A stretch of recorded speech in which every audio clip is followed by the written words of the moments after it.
Good morning and happy Monday. I am by my favorite waterfall that I can't see when I look that direction. How is everybody? Happy Father's Day for all of you that are fathers of whatever, whether it's an actual parent, step parent, furry child, whatever it is. If you're a father, you're still a father. Happy Juneteenth.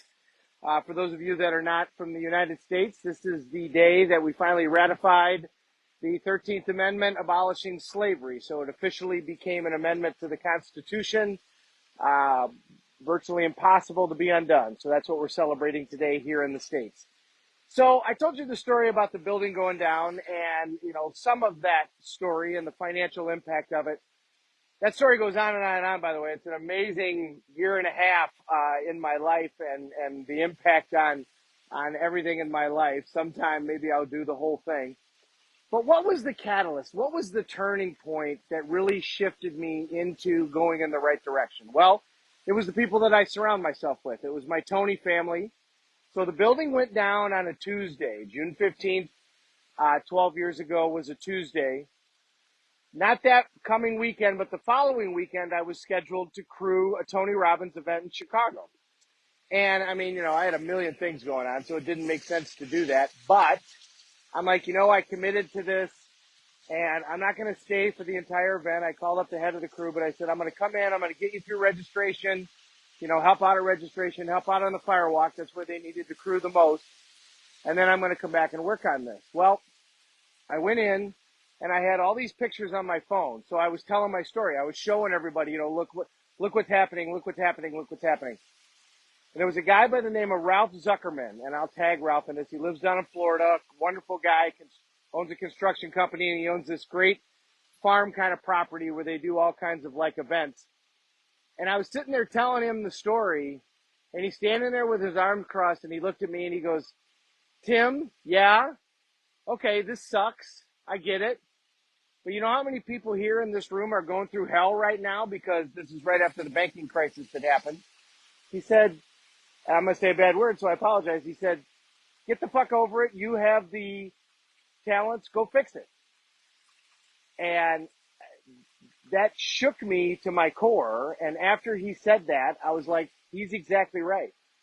Well, later on that evening, I was glad that I stayed because a guy by the name of Billy Brown, who wrote a book called Rising from the Ashes, got up and told his story for the first time. And Billy Brown was in a truck wreck with his family when he was a kid, and it killed everybody in his family except for him. And the only reason that he lived, the truck went over the car and exploded into flames, was because he was covered by his mother's body.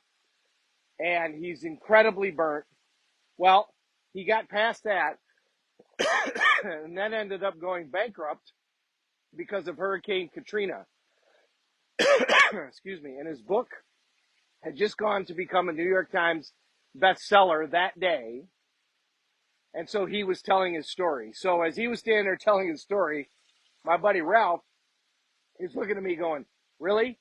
Tim, is your life that bad? And I'm going, no, my life is not bad. I can go back and figure this out. And the interesting thing is when I went back, everything that I did was designed to get out of the situation and to thrive coming out of the situation. And I was one of the few that was looking at it that way. So it made it very difficult because I wasn't surrounded with people who wanted to look at it that way. We did get out of the situation, and I got myself out of that situation and became incredibly stronger because of it, but I also learned a lot of things.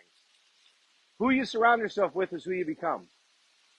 And you have to surround yourself with people that are like-minded, that share your vision of how to approach the world. That can be a church group, that can be a school community, that can be whatever it is.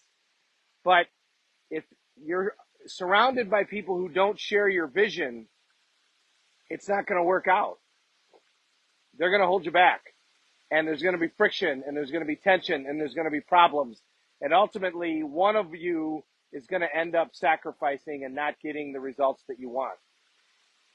As you start to grow, your friends a lot of times are going to try to sabotage you, not because they don't love you, but because they do love you and they feel like they're losing you. So you don't have to necessarily leave your friends. You can lead your friends, but they have to want to follow. You can only help the people that want to be helped.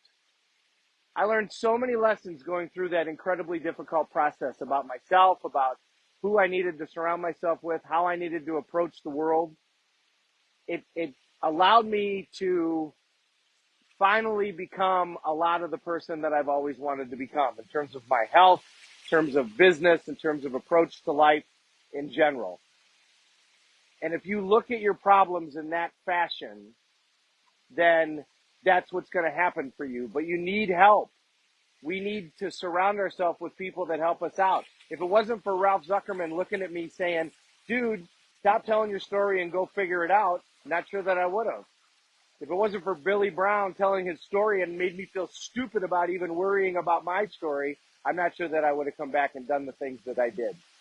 It was because I went in and volunteered and worked with at that event with those amazing people that I came back with a new attitude and was able to hang in with that attitude because it took months and months and months to finally get out of that situation. So we need coaches. We need people around us who will help us. We need people who will tell us, stop looking at the problem and start looking at solutions. And we need to surround ourselves with people that are going to work with us. If they're working against you, then they're not helping. And you're not helping them either. You got to be able to help yourself first before you can go help everybody else. And if everybody else is sucking all the life out of you, then you can't help yourself. It needs to be a team sport where 1 + 1 doesn't equal 2, it equals 3, 4, 5, and 6. Because you're complementing each other, not destroying each other. So, happy Juneteenth. Happy Father's Day for those of you that were fathers. It's Monday, so even if you have the day off, it's the start of the week. Stop telling your story, whatever it is, and start fixing the problem, whatever it is. Focus on the solution. Don't focus on what's going wrong. Have a great day, everybody. Thank you very much for watching. Uncle Bill, great to see you. Valerie, great to see you. Catherine, Melanie, Julius, thank you so much for hopping on. I'm truly honored when you take the time to watch. We're all in this together. Let's take care of each other.